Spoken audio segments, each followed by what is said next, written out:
What is going on, guys? Welcome back to the Leave It to the Judges MMA show with the boys, as always, Nick and Xavier. Guys, this is our UFC 325 post-fight reaction. Pretty interesting night of fights, lots of finishes. The road to the UFC stuff was super fun, but we're going to start at the tippy top. The King retains his throne, retains his belt. Volkanovski does another masterclass on Diego Lopez. The fight really wasn't close at all, in my opinion. I was very disappointed in what I saw from Diego Lopez. I did pick him to win. I had it 5-0, 4-1 for Volk. Very dominant performance. It wasn't a very fun fight at all, but Volk technical masterclass. What did you guys see out there? I think you hit the nail on the head, man. Volk just too much movement out there. I feel like just constantly circling. He was actually circling into the power rather than away from the power this time, but just constantly circling, constantly moving. Never really a stationary target for Diego Lopez to hit. The thing with Lopez is a lot of his best work with the hands comes like with loopy like shit, looping punches. He's not really like a straight down the pipe type striker. And it's kind of hard to hit loopy shit like when Volk is never really standing in front of him.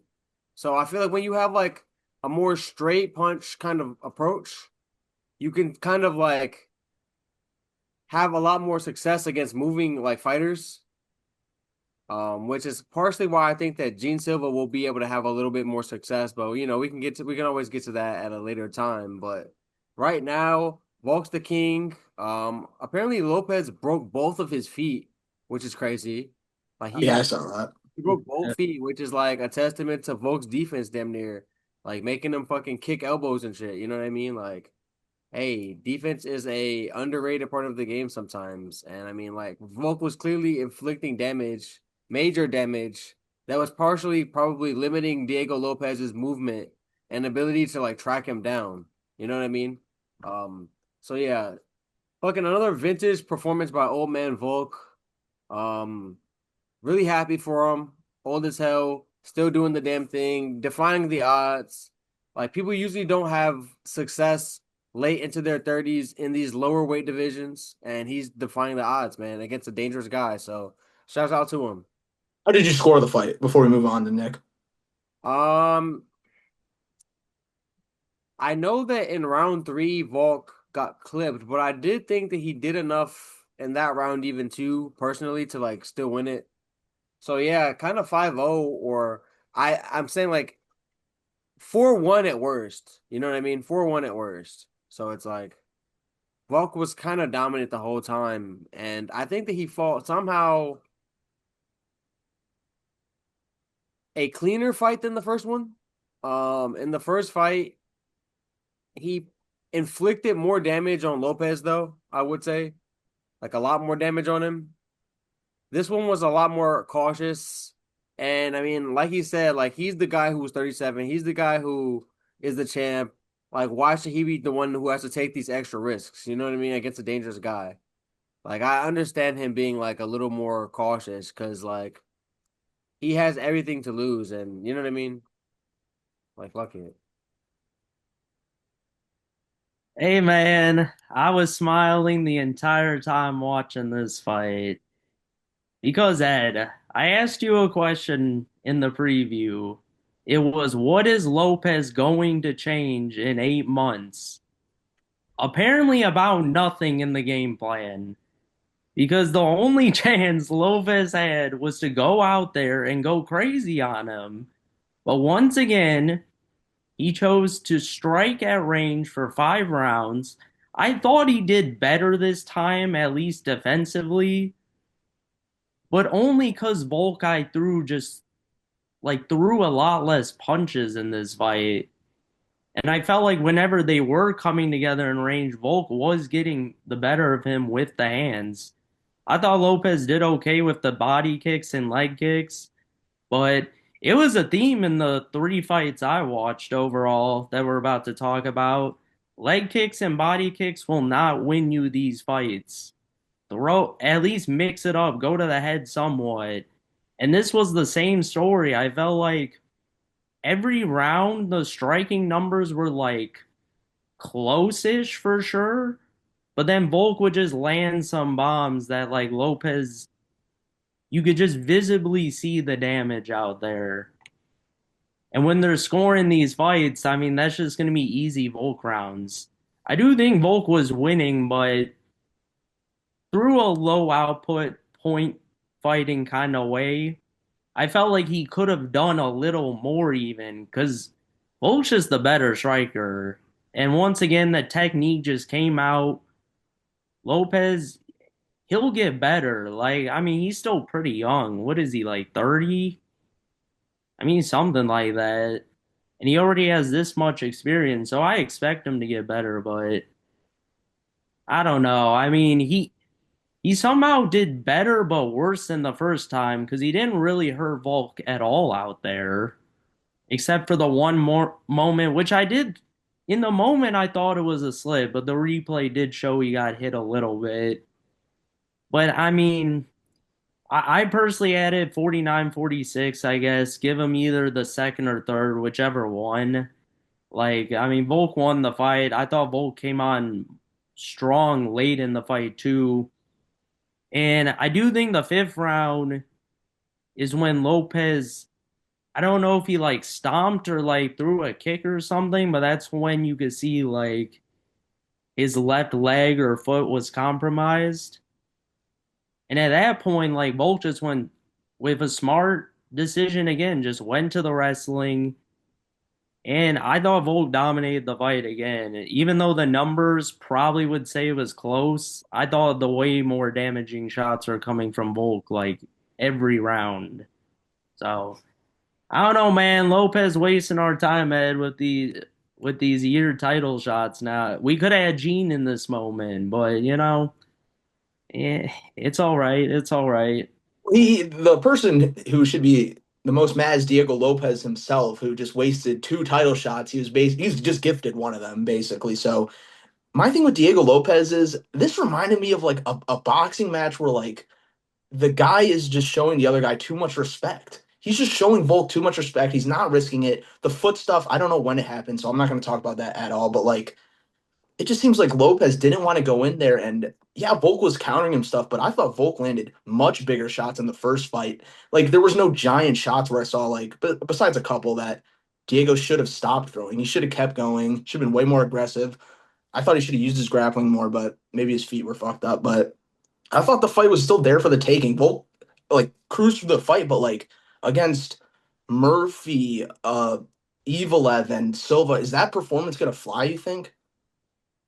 I think No, I think that he's not gonna get away with that low of output.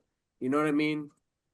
But I think also sometimes like there is something to be said about like fighters who fight the fight that's there, you know? Um, and I think that Volk is one of those guys. I don't think that like we're gonna see like this low amount of output if he just is if he's in a war, you know what I mean? Do I think that he can like survive the wars that he could have survived in earlier in his career? No, absolutely not. Like I do think that like a Gene Silva bomb will like not like clip that chin, you know what I mean? If it lands. I'm not saying it necessarily will. I think it will personally. But either way, I think that if he fights one of these guys like a Lerone Murphy, I think that Lerone Murphy's gonna have at least like I mean Murphy's not like known that much for his output, but I think that it would be more output than what Lopez put out there on Saturday. So it's like I think that that would have to make Volk a little bit more aggressive, like naturally. You know what I mean? So I don't think that like he would like yeah, like I'm saying like I do think that this Volk could like still win against the other guys. I just think that like had Lopez made him fight more, and like maybe like put him down on the score, maybe put him behind on the strikes a little bit, like he would have upped the output because like that's what he has to do to win the fight. You know what I mean? I think that the fact that he played it safe has a lot to do with like Lopez really playing it safe also, seemingly. I think Silva beats all of them to be honest, but Agree. It's weird because I think stylistically, Evilov might have a tough task on his hand versus Volk. Just that style, I think he would be the one I'd favor Volk over the most, which is weird because I probably would take Evil to beat Murphy. But I do think Murphy stylistically matches up a little better with Volk, and he probably could crack him. I don't trust Volk's chin, but I just knew he'd beat Lopez just based on how Lopez fought him last. I mean, yeah, and the Silva performance, it was nice. I felt like it was getting away from him, and we saw him get out technicianed in that fight. He just landed a nice spinning elbow. So I don't know, man. Like I don't think Volk's gonna hold on to the belt very long, but I I do, just knew I Lopez. I do believe he can get through the winner of Evil Murphy Yeah, okay. and then get stopped by Gene. Because I think that like he could beat both of them individually. So I don't like regardless of who wins, whoever comes out of that fight. I do think like I agree that Murphy has a better chance. I think in my mind, just because Evilev's style, like I think that Volk might eat him up on the feet and defend a lot of the takedowns, or at least like I don't know if Evil can like Oldham. hold him down enough, you know. And I think that like I can see him starting to get gas in the later like parts of that fight. Um, Whereas Murphy has like the chance to crack him, and like I think like a more technical striking style, obviously, than Lopez, where he could probably like land a lot more. So I do think that that one's a lot more interesting for Volk. But yeah, they might be in a rock paper scissors situation here, you know, because I Yeah, kind there's a of lot. go ahead. Yeah, the top at 145 is super exciting. We kind of already discussed it, but it seems like the consensus on the channel is for threats to Volk, we would rank them Silva 1, Murphy 2, Evil at 3. Is that accurate? Yes. Okay. Well, And Lopez, he'll be back. I think I would favor Evil over Murphy though. So it's like I think that it's a rock paper scissors Okay, type. You know fair what I enough. mean? Like situation here. So hopefully they get all that solved soon. Like the rumor is Murphy and Evil are fighting and the main event for the London card. Silva just got that dub against Allen. When is Volk gonna fight next? And like, who do you think it's gonna be? Not who you want. Who is it gonna be? I mean, I think Volk already said that he wants to fight the winner of Evil Murphy. And like they're gonna probably try to target that for like whatever that UK card is or something like that. So it seems like Volk is content to like let them sort that out. It doesn't seem like he wants to fight John Silva, and understandably so. But I think that Silva was like going at him on like Twitter and shit about like, no, as a champion, you're supposed to fight who the UFC tells you to fight. Like you're supposed to just defend. You're not supposed to pick and choose. And then he was saying like he's gonna go train with Ilia Topuria and shit, like which is Oh crazy. my God. And Volk was saying like, damn, maybe he's just salty about Rufy and shit, because I guess like there's like bad blood between Silva and Rufy now because Oh shit. he left the fighting nerds, bro. So I don't know if you were aware of that, Ed, that Rufy left the fighting nerds and was training with Volk and shit. But I didn't know that he straight up left the nerds. I knew that he spent this camp with Volk, and I saw that his corner weren't any of the nerd guys. I didn't know he like left them. yeah, he's like not Oh, part of the team. oh yeah. So apparently Silva might be training with Ilya soon. Like shit. That's a Smash Bros duo if I've ever seen it, bro. To That be a is fly that is trouble. to be a fly on the wall in those training sessions, bro. Oh my God, yeah. Do not let those two start training together for the sake of 145. All right, though. Let's move up to 155 in our co-main event. BSD gets the dub, gets the finish over Dan Hooker. Hooker had his moments, but BSD was just too much for him, especially on the ground. Nick, we'll start with you. What did you see out of that? It's a common theme in these main event card fights.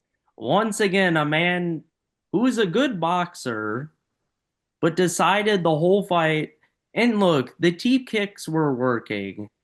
Early on, they were doing good damage. I thought BSD was feeling some of them, but that's all Dan did throughout the whole fight. And if you're just going to be throwing body kicks, you're not expecting a good wrestler like BSD to like catch one of them and take you down with it.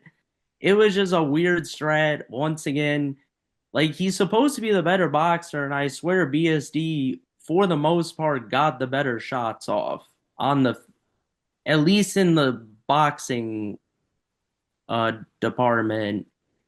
Like Dan was fighting well at first. It looked like he had BSD hurt. He defended some takedowns with the I don't know what he had locked up, but it was a way to get him off bottom. He was fighting well at first, but then once he got to the ground, look, y'all, it was just he could not do anything for the most part. Like, and then in the second round, he throws, he tries to judo throw BSD and then ends up on bottom in full mount. And then from there, it was just a savage beating for the rest of the fight. BSD, he probably could have subbed him if he, but I was praying. I had a big parlay, boys, at the end of last night.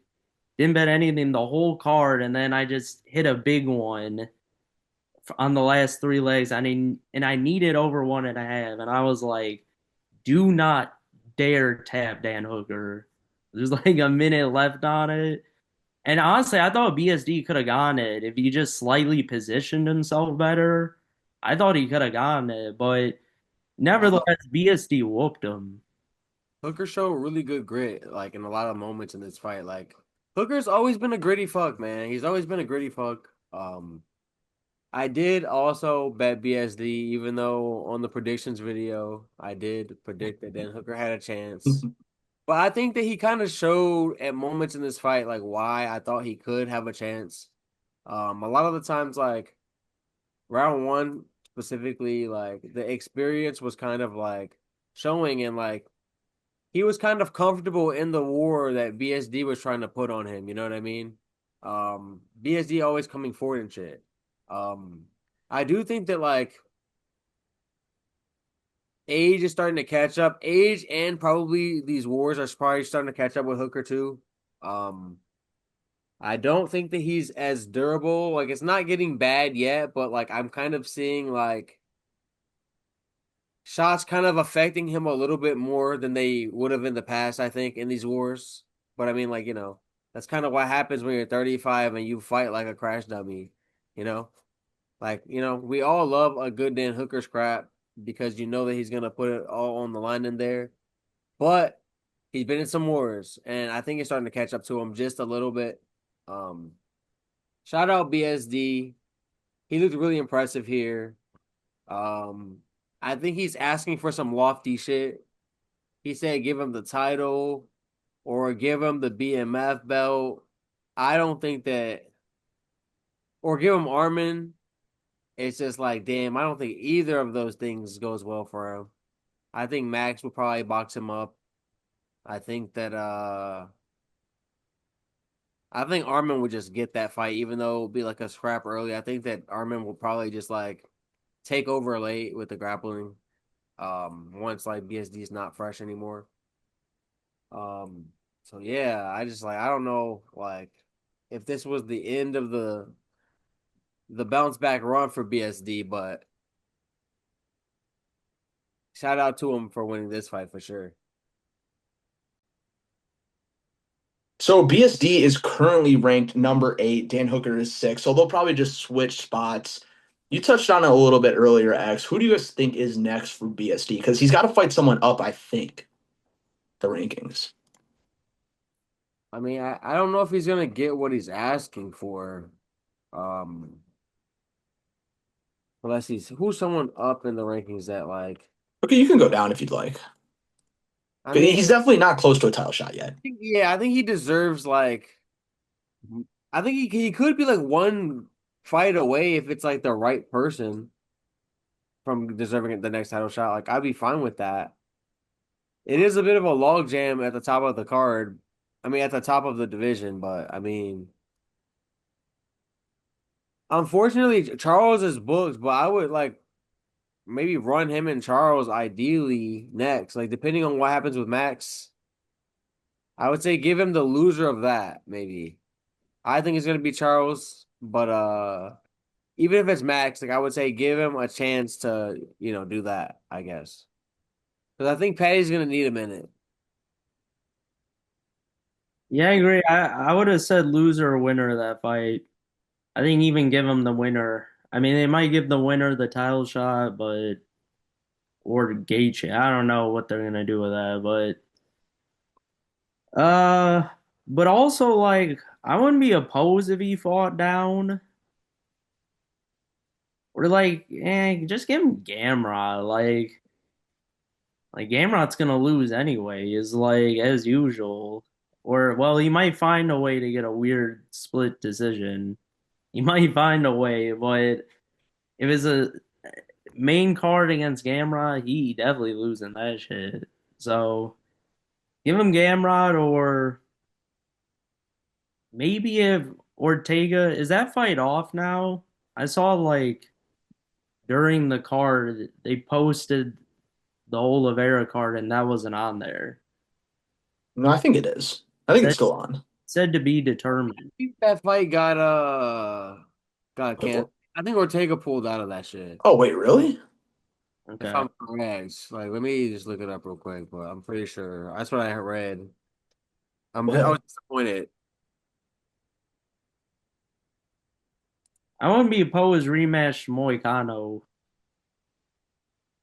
get that one back. Yeah. I mean just looking down, it's like There is a noticeably like pretty big drop off the second half of 155. yeah. So you either have to give them like the winner of the BMF or the loser or like have them fight Gamrot. Those are the only options I see. Okay. Unless they just want to just feed him to Armin and Armin would just win that fight, I I was think. thinking that, but I have a feeling Armin is going to get the winner of the BMF belt. I think that's what the UFC is going to do. Okay. Winner of that, loser. Yeah, But yeah, whatever it is, BSD is super sick. So I'm glad he's getting some dubs here. Facts. I'm with this little dark horse BSD resurgence that he's having That here. Moicano shit, like the Dustin Poirier thing, whatever, he got knocked out. That Moicano It performance was is very bad. concerning. I thought he was cooked at That that was point. bad, yeah, It has to make me think maybe he had some type of prior shit like wrong with him or something. Maybe he was sick or something because that didn't look like him at all. He got the dog shit beat out of him for like sure. like immediately. And like if anything, if that happened like late in the fight because he gassed out, I would have been like, okay, maybe. But like it happened when they were both fresh, and that's not how I thought that fight would go. So yeah, All right, guys, let's move on to the featured fight of the night. Marcio Rufi knocks out Rafael Fiziev in round two. One of like the crazier knockouts I've seen recently, kind of like how I always say, "Oh, you can't submit Charles Oliveira." Like I could never see Charles Oliveira getting submitted. I could never see Fiziev getting knocked out the way he did. Like, yeah, he got dropped by Gaethje or whatever, but that was just kind of in a brawl. Rufi was sniping his ass, counter striking him back against the cage, moving backwards the whole fight. Very impressive stuff by Rufi. Very, yeah, I was blown away, blown away. I will say like first of all, like Charles did get subbed by the Go Islam, so Okay, that's a count. let's get that right. But I will say I do agree with you that I did think that there was a potential for Rufy to like have the bigger moments like on the feet. I did predict that in the prediction video that like I felt like he would maybe sting Fizzy, maybe even drop him. I did not think he was gonna finish him though. Um, Apparently like RIP, I heard that Rufy's brother or something passed like I guess a week before the fight or something like that, Hmm. and he was really sick. So I mean, the fact that he even made it to the fight, like damn, like he was really dealing with a lot of shit. So shout out to him. But the fact that he was able to get a impressive win over a guy as tough as Fazeev, I mean, it's kind of vindicating him leaving Fighting Nerds. I mean, I know that like there might be some bad feelings about that. I'm still a fan of the Fighting Nerds camp and a fan of Rufy, like, but sometimes I do think fighters need to like branch out and like if they realize like they've kind of plateaued with their current camp, maybe it is time to get some new looks, go somewhere else, you know? And I think that clearly the work he's been doing has been paying off with City Kickboxing and shit. So shout out to him. Impressive dub. Impressive win for my fantasy team. Will take the extra points for the KO. And yeah, I mean, I feel like his stock is at an all-time high. People don't really beat Fiziev, let alone like Fiziev is like damn near at this point a high-end gatekeeper of the division. You know what I mean? Like I think that him not being able to get over that Gaethje hump the second time kind of like solidified he probably wasn't gonna get to that next echelon of like champ like contender status. But right now I think that this kind of settled him into the gatekeeper role, and boy did Rufy pass that test. Yeah, I was super impressed by Rufy. Once again, though, is and a big theme on this card from me. All Fiziev did the whole fight, he landed 9 headshots throughout almost 2 rounds. He only threw, I believe, 16, if I'm not mistaken. And he was just going to the body and the leg. I did think the leg kicks were effective at times, but like he made it so easy for Rufy just to snipe him because he kept getting Rufy all the way back up to the cage behind the line, and Rufy would just punish him with a jab like the entire fight. Like he was just jabbing him up. I felt like Rufy had the bigger moments throughout the fight. Like I don't know how you guys scored the first round, but I gave it to Rufy. I thought he did enough in the minute and a half just with the headshots. I thought he landed good combos in those moments. And Fiziev was just not landing the bigger impact shots. He might have been landing a few more than Rufy, but eh, look, y'all, leg kicks and body kicks, unless like there's like visible like a lot of damage in that part of the body. Or if the opponent starts like limping around or something, like a noticeable change in like their movement and shit. I feel you. Yes, that is not going to win you the fight. And Rufy was just taking advantage of that. I thought he was also just the better boxer of the two, but Fiziev just didn't let his hands go. And again, like, Fiziev, as talented as I think he is, he just always failed in those like next level fights for him. So he officially a gatekeeper for me for sure. I don't think there's any question. Impressive finish by Rufy though, and that was the toughest leg on the parlay, so I thank him for it. I think the only reason I took him, he ended as the dog on DraftKings, so I was like, oh bet, I took him plus points. Like I was like, at least he'll get around at least. But I yeah, mean, we didn't need the judges, man. Fuck. yeah, clean overhand right, and just yeah, from there it was just GG's. Yeah, extremely impressive. Anything else on that one, guys? Before we move on, No, I'm because good. we got a lot to talk about in this next fight, boys. Number 12, Tai Tuivasa loses the number 15, Talison Teixeira via unanimous decision. No one would have thought this went the distance. Unfortunately, it went the distance for a reason. This was one of the worst fights I've ever seen in my life, personally, watching live. I'm not even exaggerating. It is an absolute embarrassment to the sport. I brought one of my buddies. You guys know Nate from college, and he doesn't watch a lot of UFC. I was watching with him, and when you show a new guy UFC, you want to show him some epic, awesome fights, crazy performances. That was one of the first fights he saw. I was so embarrassed. It was a terrible fight.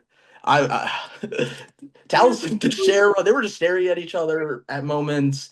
I like the takedowns from Teixeira, but he did nothing with them. What did you guys see out there? I mean, I don't know if you guys like were in these trenches back in the day, but like the Kimbo Slice trenches, but like one was. And I remember there was a Bellator fight that with this guy that like he had street beef with, like the guy was like really not an MMA fighter for real. But he had like some street beef or whatever. They were like settling it in the cage or whatever. His name was like Dada 5000. I think that if I'm not mistaken, Dada 5000 off pure exhaustion alone had a heart attack. Oh shit. I mean, he like lived in the moment type shit, you Yeah, know. not literally, but like No. He did literally have a heart attack. No, for real. Like he was rushed to the hospital like later with a heart attack and shit. He oh shit. lived, correct? Well, yeah, no, he did live. I'm saying I don't know if he's alive now, but I'm saying like Okay. in the immediate aftermath, he was okay from from the incident. But I will just say this: a pure exhaustion fest is my point. Um, and this was very similar. Um, I thought that like I took Teixeira in my parlay, and I was definitely sweating it very quickly after realizing like the man had never been out of the first round in his career. Like, whoa. And it really fucking showed. I thought that what he was able to do with the takedown and the grappling when he was fresh, I was really impressed with. So he clearly like has skills, but I think that he has no cardio to back it up. Um, Maybe he'll get better at managing his energy and shit going forward. And I do think that because it's heavyweight, he still will be able to get some wins. But there are some people like right now, Josh Hockey would have ran through both of these guys in one day, like right back to back. You know what I mean? Like heavyweight is dog shit, man. The fact that this was like a ranked fight was a travesty. I'm not gonna lie. Like I was looking back at some old fights like some Brock Lesnar, Kane, Velasquez, you know what I mean, Verdum and shit, like damn. And if those guys were on fucking PEDs back then, we gotta let these heavyweights take PEDs, bro. Because what's currently the current crop of heavyweights, like there are some standouts that are decent. Waldo's doing his thing, you know, but like man, the overall like talent pool is like at an all-time low. Absolutely. And I had to watch this one back, and I, it was crazy how bad it was. But I mean, it's not the worst fight I've ever seen. Facts. Like my personal, if I'd have to put money on it, I thought the worst fight I ever saw was Rose Esparza. That was god awful. That was worse, and it was 5 rounds. So 5 rounds of awfulness. Derek Lewis versus Ngannou, like in the moment, I was not entertained because in my mind I was thinking like at any moment one of them can land, you know. But because like if you watch it back, knowing that like it goes the distance, like that shit boring as hell. Yeah, so this was a little above that, barely though, barely. Facts. Nate will definitely remember that one for sure for a while, but it was pretty bad. It definitely like lowers my opinion more than on Teixeira because look, once again, like I said, Tuivasa dog shit. Like, I mean, Chill on him, chill on him. I just just dog shit, bro. Like, I don't know what to say. Like, this man, That's prime. I think he left his. I don't know if you guys believe in this, but I do think sometimes like a athlete, specifically a combat athlete, can like max out their potential, like for one crazy performance. You know what I mean? And I very much kind of feel like his performance against Cyril Gane, where he almost knocked him out. I think that like Cyril took like whatever was like left of his soul, so to speak, his MMA soul, you know? Like I feel like he left it all in the cage that night and had the best even in a loss. Like I rate that as his most impressive performance to me. Um and I just think that like since then, like really I have not seen that same guy. Um And I mean, I think that early on, at least, he was making it a little interesting just because Teixeira is shit and gassed the fuck out. So it was like he had a little bit of potential, but it seemed like every time he could have knocked Teixeira out, he just clinched up for whatever. I mean, I granted, I was gonna say for whatever reason. The reason was because he was also gassed as fuck himself. But I just thought that like had if he had a little bit more like awareness he could have got Teixeira out of there, man. Teixeira was like huffing and puffing really bad, and just like he would go into the clinch and save him. Like he was basically holding Teixeira up at a point. I felt like against the cage. So I mean, just piss poor IQ. But I love Bam Bam. I always fuck with him. His time to retire might be here, or if not, just give him like maybe if they want to build a couple, up and coming heavyweights like a Josh Hockett or something off his name, that's fine. Um, but I do think that like his time of like winning fights against quality opponents is over. Yeah, definitely. And hopefully, like memes aside, to share, he is super young. I really hope he gets it together because he has all the physical, he has the look, he has the attributes. Hopefully, I heavyweight. don't know if you can make up that much of a cardio. Like Yeah, I hate to be that guy. I've seen people improve their cardio vastly. You know what I mean? DDP, a main culprit for like actually like getting his gas tank way together from early in his career. Um, Maybe this man needs a fucking breathing surgery or some shit, bro. But the way he gassed out so quickly, I just don't know how. Like he's clearly skilled. He has good jujitsu. Um, like he's skilled in a lot of areas. I would say it's just kind of like if he doesn't find a little bit of cardio to go with that, like I don't know what he's gonna do. Like against anyone ranked higher than. Let me just look at the rankings real quick. Like, let me see like what where I think he stops. Like, bro, I don't think he's beating a Derrick Lewis, bro. Like, I don't think he's beating a Derrick Lewis. I think Derrick Lewis would knock his ass out. Like, he's not probably beating Gaziev. Like, I think Tuivasa might be the fucking ceiling for him right now if he doesn't get his cardio together. I think Ty Burrow would out cardio him and beat him late. Like, I don't know, man. I think that like that might have been his ceiling if he can't find some cardio somewhere. yeah. Take some PEDs, man. Fuck it. And just take some crazy Brazilian drugs. No one's gonna notice. It's Bring all good. heavyweight back Yes. to PEDs. Through steroids. Let's go. I'm saying, Yeah, bro. but like the heavyweight division of old would be an absolute. They'd be ashamed, ashamed. I But think if you really look at it, I would say like light heavyweight and heavyweight are the two divisions that like did not evolve over time. Where I actually feel like legitimately a lot of these older legends, like if you just take them how they were and you can put them, you know what I mean, mm, into the current crop, and they would have like a field day with a lot of these guys. You know, yeah, like Kane, Prime Kane. Oh my God, he is dumpstering this division. Like like the entire division, like even Prime Stipe, I think would Stipe would run, yeah, everyone these over guys, too.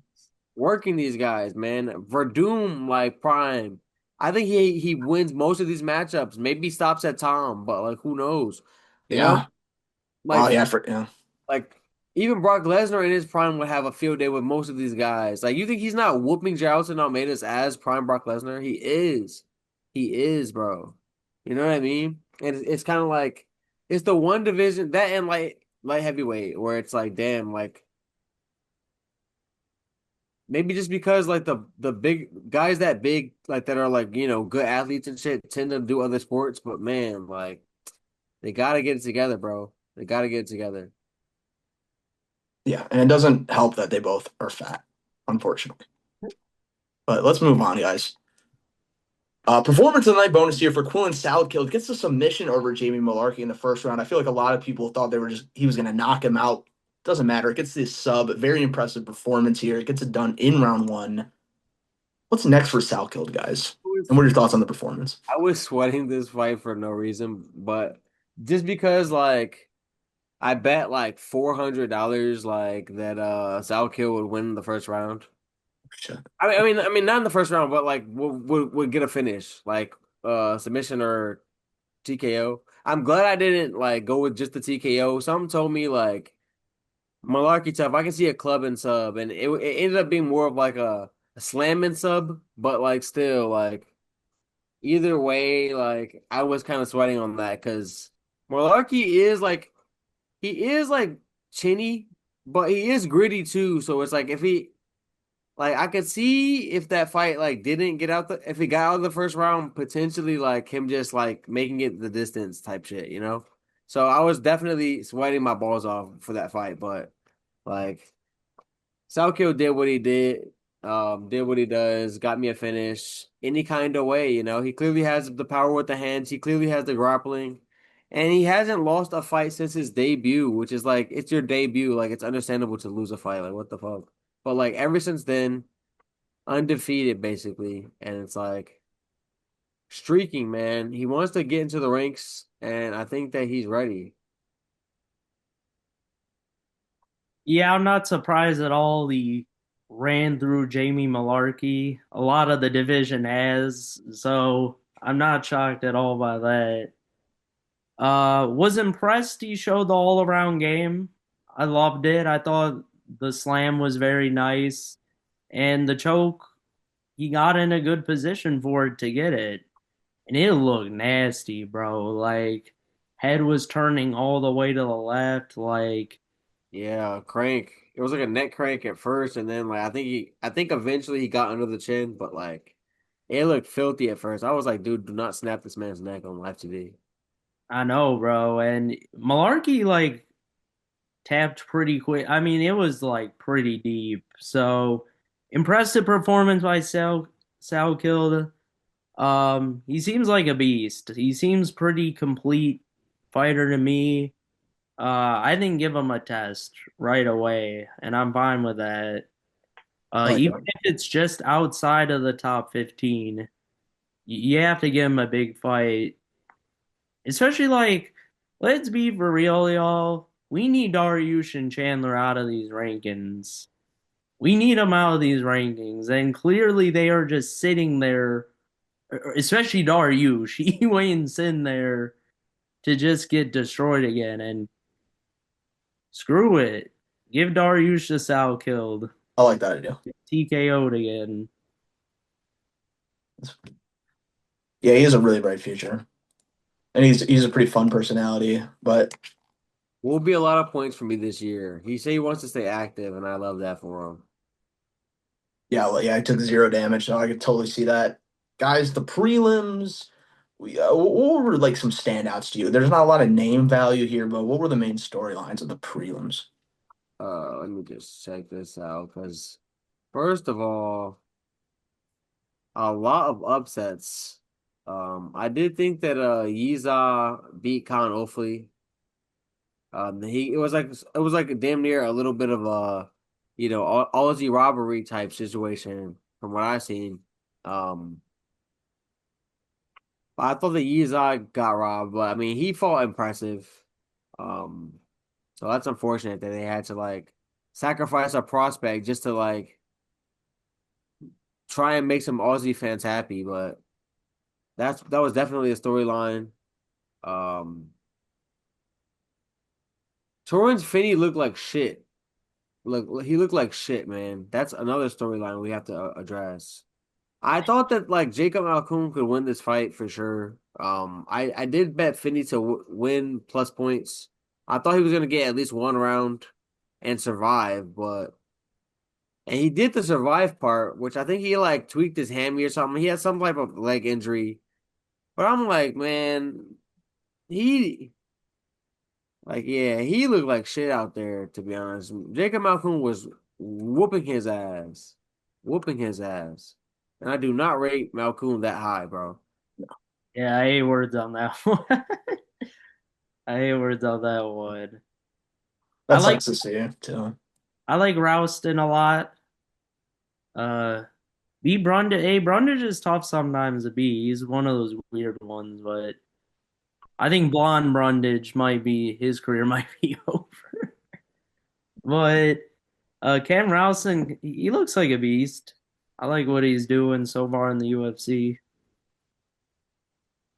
No, I agree. That was an impressive performance. You might have to get a little bit more defensively sound if you had, going forward, because I do think that Brundage was catching it with some shit that, like, if a better middleweight was catching him with it, he would be probably going to sleep. So I think he does need to work on some defensive deficiency a little bit.